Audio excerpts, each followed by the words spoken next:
The Royal Rumble is officially in the rearview mirror on the road to WrestleMania, and the WWE's next stop was in Cleveland for Monday Night Raw. We said coming out that they needed to hit a home run with Jey Uso. I think they got pretty close to that. I think this was a double into the gap that maybe we could have stretched into a triple, but, batting, forcing a baseball metaphor is a little tough now, but you know what I'm saying.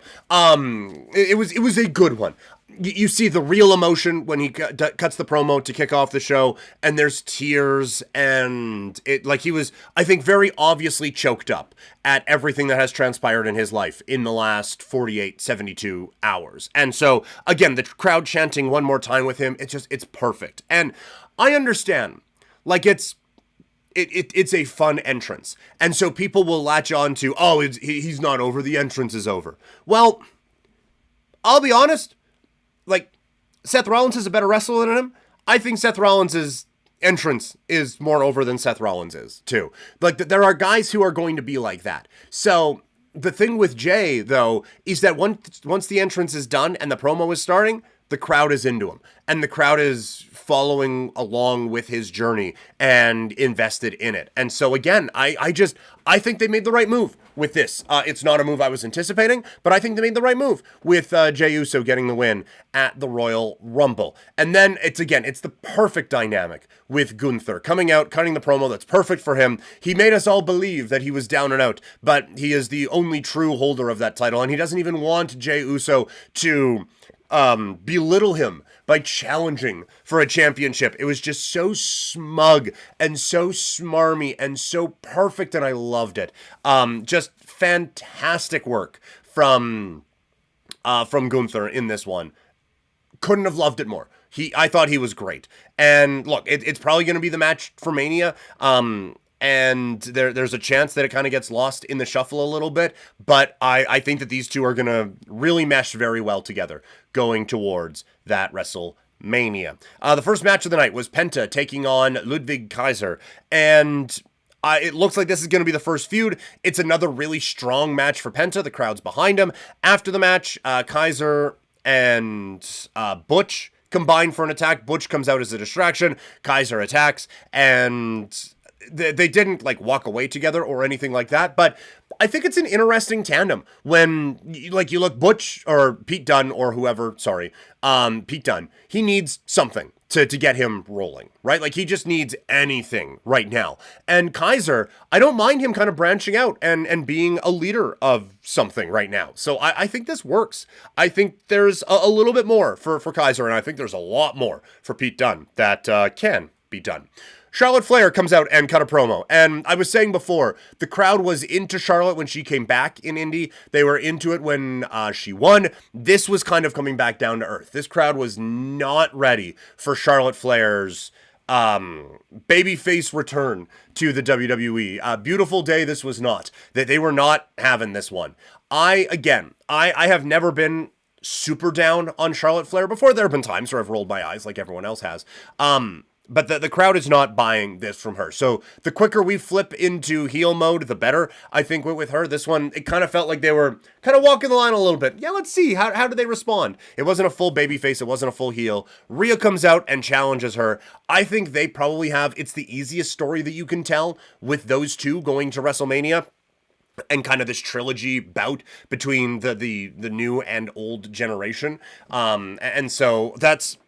If I had a guess, I would say that's the way they can go, but I think Charlotte, it's an interesting dynamic with her going over to SmackDown and taking on Tiffany Stratton as well. She's teasing the NXT thing. I think a lot of people would be really excited with a Charlotte Flair-Julia match, but that would be the second time that Charlotte has done the challenging the NXT champion with the Royal Rumble win. I can't imagine that's actually going to be something seriously considered, but it's a big name for NXT coming up tonight. Then we get the tag team bout. It is the New Day taking on Dragon Lee and Rey Mysterio Jr. The New Day, we finally get some new music, and didn't suck.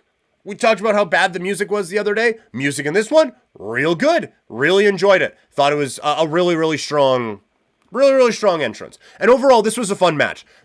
My one critique is that it was a touch too long. It just felt like it was like, okay, we're we're ready for a different match now. Can we get this thing moving? And obviously there's a lot of story that goes along with this one. Logan Paul comes out and does a bit of a distraction. He and Rey are facing each other on Monday next week in a Elimination Chamber qualifying match, which means Rey is definitely losing to Logan Paul in that particular bout.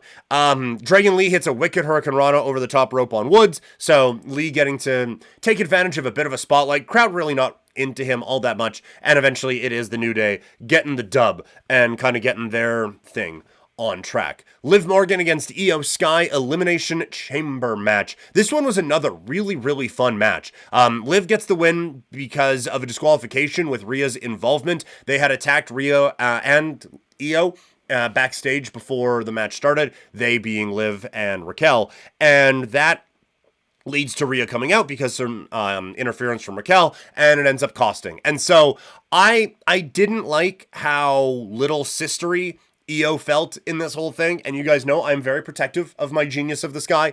I really wanted there to be a little bit more for her here. The match was great. I thought, again, it was another very, very good match between these two. I just thought, like, the way it all played out is that Io is fading into a secondary role, and I don't want that to be the case for her. I think that she is genuinely a main event level performer in the WWE. Then we get a Seth Rollins promo, and I've said it before. Rollins' style is just not mine. I am not a big Seth Rollins fan. I think his in-ring work is amazing. I think he is genuinely one of the best in-ring performers that we have in the world of wrestling right now, and has been for a very, very long time.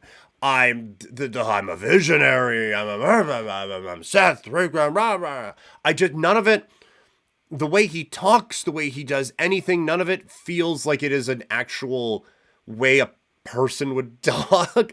And it's just not, he's not for me. The promo style and all of that. He calls out Punk, he calls out Reigns, he asks Sami to take CM Punk out, blah, blah, blah, blah, blah. Like, he said a lot of words, but I don't think he actually said anything. So, yeah, he's not my cup of tea when it comes to promo stuff. In ring, he's phenomenal, and there is absolutely no questioning that.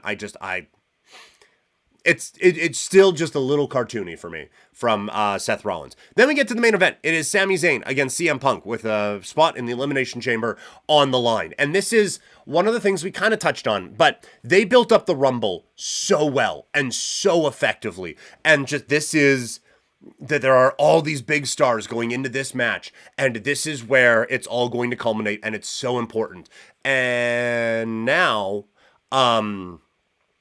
okay, most of you didn't win, but now you got one more chance. And so now that WrestleMania thing gets pivoted over to Elimination Chamber, and now the Chamber feels so huge. Like, this felt like a very, very important match that we were getting on Monday Night Raw. So bravo to them for building up the stakes for Elimination Chamber.